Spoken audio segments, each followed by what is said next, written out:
تو گزری ہوئی زندگی کی گندگی نظر آتی ہے اور انسان ان پر اللہ تعالیٰ سے معافی چاہتا ہے۔ آج موقع ہے کہ ہم اللہ اپنے رب کو منائیں، اپنے رب کو راضی کریں۔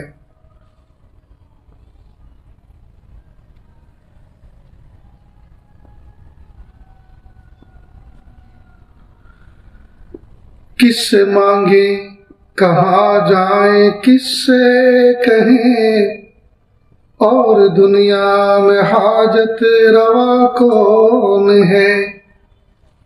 کس سے مانگیں کہاں جائیں، کس سے کہیں، اور دنیا میں حاجت روا کون ہے؟ سب کا داتا ہے تو، سب کو دیتا ہے تو، اور بندوں کا تیرے سوا کون ہے؟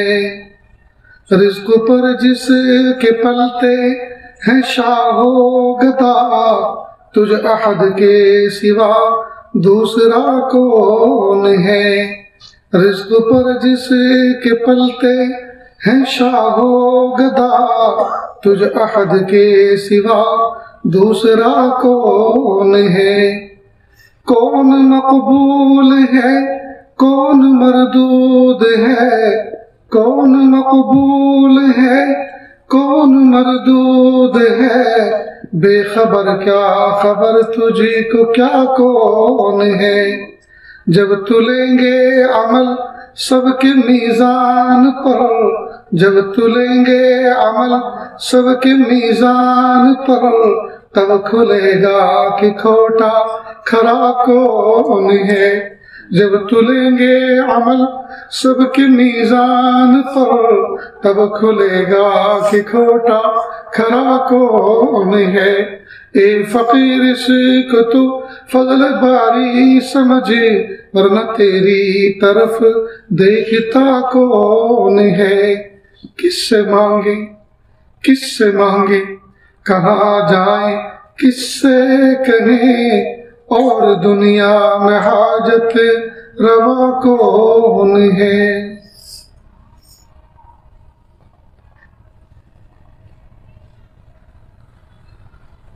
لا الہ الا اللہ سبحان الملک الاعلی الوہاب۔ ہاتھ اٹھا لیجیے، دعا کر لیں۔ بسم اللہ الرحمن الرحیم۔ لا احصی ثناء علیک انت کما اثنیت علی نفسک رب اغفر وارحم وانت خیر الراحمین۔ حسبی اللہ لا الہ الا ہو علیہ توکلت وہو رب العرش العظیم۔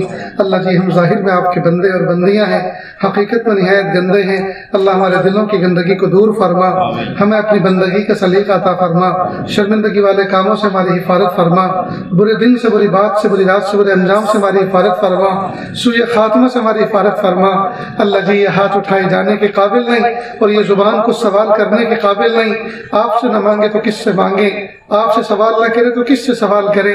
ایک کمزور ایک قوی کے دروازے پر، ایک سائل ایک سخی کے دروازے پر، ایک محتاج ایک غنی کے دروازے پر حاضر ہے۔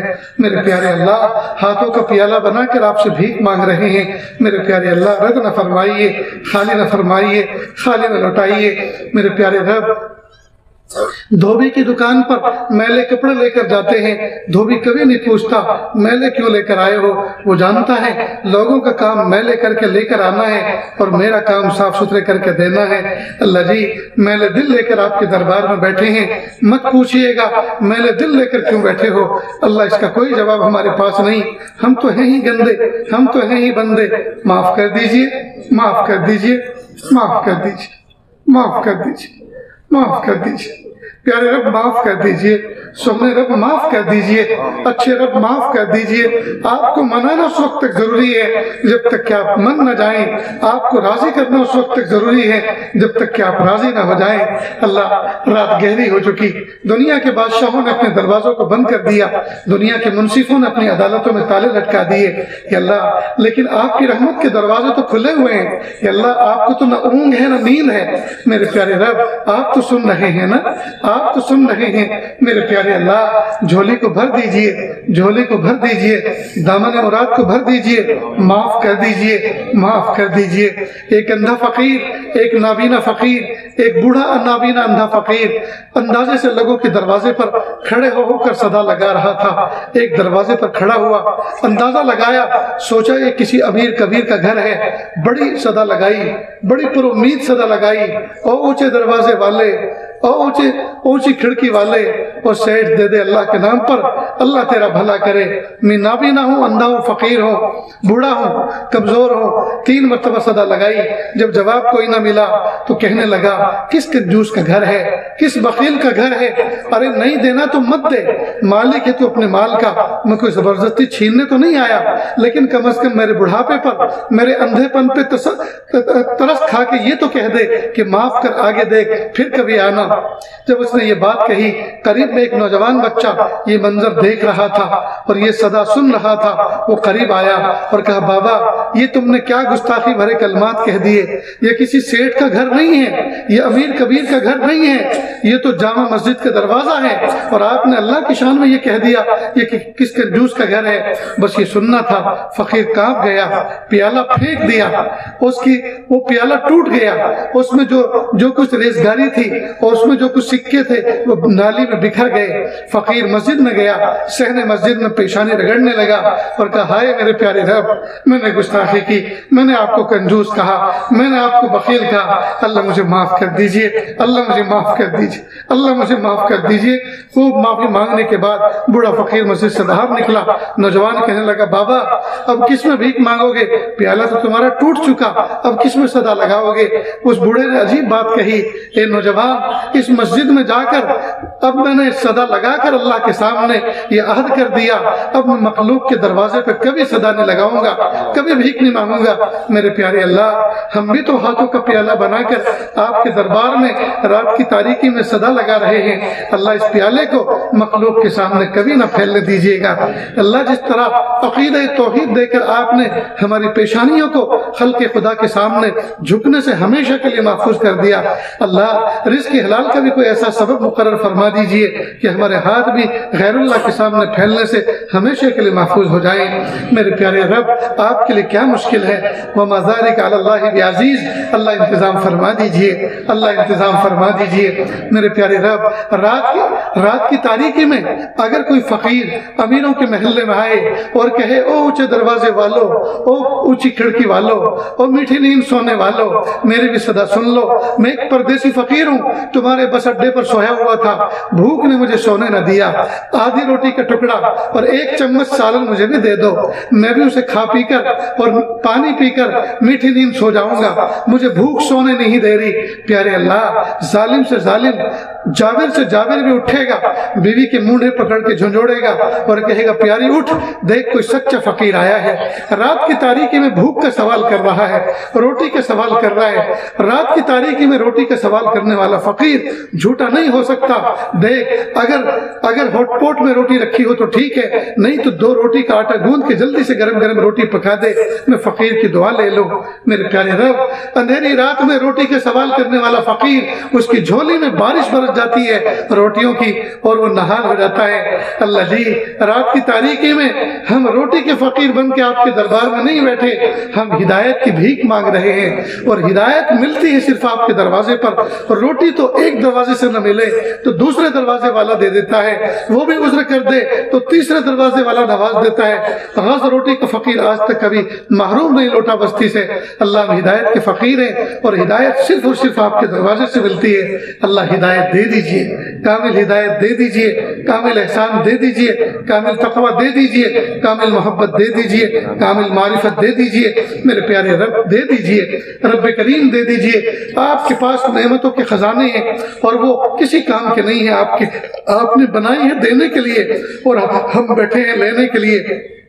اللہ جی دے دیجئے نا، اللہ جی دے دیجئے۔ میرے پیارے رب، بچے کا ابا، جب بچہ اپنے ابا سے کہتا ہے ابا میرے پاس پین نہیں ہے، قلم نہیں ہے، اسکول جا رہا ہوں، یا تو دے دو یا پیسے دے دو تاکہ میں راستے سے خرید لوں، تو باپ قیمتی قلم الماری میں سے نکال کر بچے کو دیتا ہے، کہتا ہے بیٹا یہ میرے کام کا نہیں ہے، میرے کام سارے فون سے ہو جاتے ہیں، مجھے قلم سے لکھنے کی ضرورت نہیں پیش آتی، بیٹا آپ آگے پڑھو، محنت سے آگے بڑھو اور پڑھو، اور یہ بہت قیمتی قلم ہے، لیکن یہ آپ سے زیادہ قیمتی نہیں ہو سکتا، آپ اس کی قدر کرنا۔ یہ مجھے کسی دوست نے ہدیہ اور تحفے میں دیا تھا۔ پیارے رب، دنیا کا ابا، بچے کا ابا ضرورت سے زائد چیز اپنے بچے کو دے کر خوش ہو جاتا ہے۔ میرے پیارے رب، آپ کے پاس نعمتوں کے خزانے ہیں اور آپ کے کسی کام کے لیے نہیں ہیں، آپ نے بنائے ہیں ہمیں دینے کے لیے اور ہم بیٹھے ہیں لینے کے لیے۔ اللہ جی دے دیجئے۔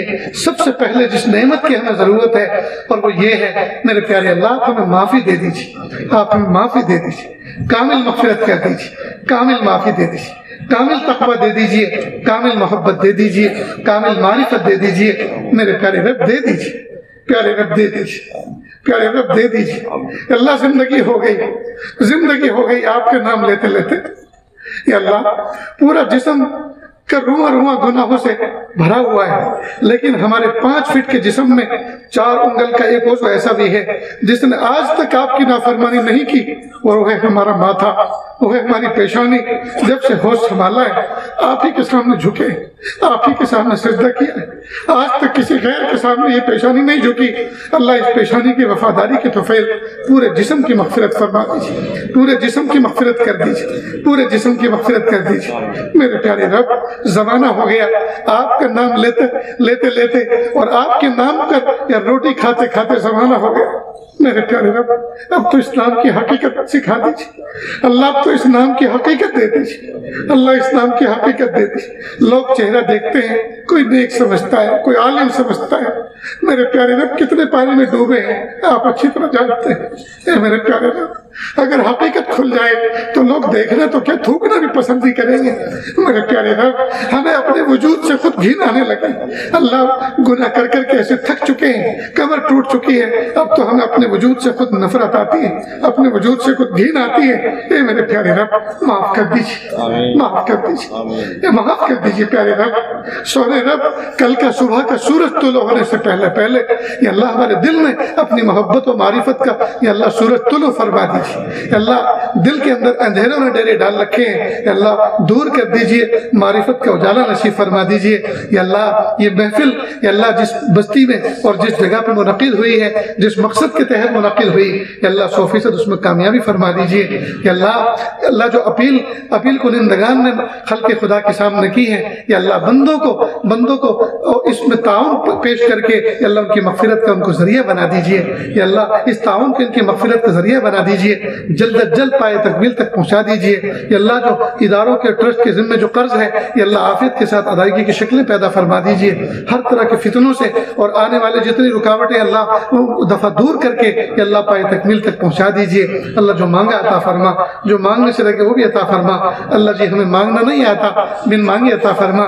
یا اللہ اس محفل میں کوئی ٹوٹے ہوئے دل والا یا کوئی ٹوٹے ہوئے دل والی بیٹھی ہوگی، اللہ اسی کے ٹوٹے ہوئے دل کے واسطے سے ہم آپ سے بھیک مانگتے ہیں۔ یا اللہ ہماری شداؤں کو قبول فرما لیجئے، ہماری شداؤں کو قبول فرما لیجئے۔ یا اللہ کوئی ایسا بھی ہوگا جس کے جیب میں ایک پیسہ بھی نہیں ہوگا اور وہ سوچتا ہوگا ایک کاش کہ میرے جیب میں بڑی سی رقم ہوتی، میں جیب خالی کر کے چلا جاتا۔ کوئی بیوہ ہوگی، کوئی مسکین ہوگی اور وہ سوچتی ہوگی کاش میرا شوہر ہوتا، میں ضد کر کے اس سے کچھ لیتی اور اپنے ہاتھوں سے مسجد میں تعاون کرتی۔ کاش میرے پاس کچھ زیور ہوتا، میں اللہ کے راستے میں اس کو خرچ کرتی، لیکن میرے پاس تو کچھ بھی نہیں ہے۔ میرے پیارے اللہ، ان کی حسرتوں کا واسطہ یا اللہ ان کے ٹوٹے ہوئے دل کا واسطہ، اللہ ہماری صداؤں کو قبول کر لیجئے، ہماری صداؤں کو قبول کر لیجئے۔ اللہ جو مانگا عطا فرما، جو مانگنے چلے گا وہ بھی عطا فرما۔ وصلی اللہ تعالی علی خیر خلقہ محمد و آلہ و اصحابہ اجمعین برحمتک یا ارحم الراحمین۔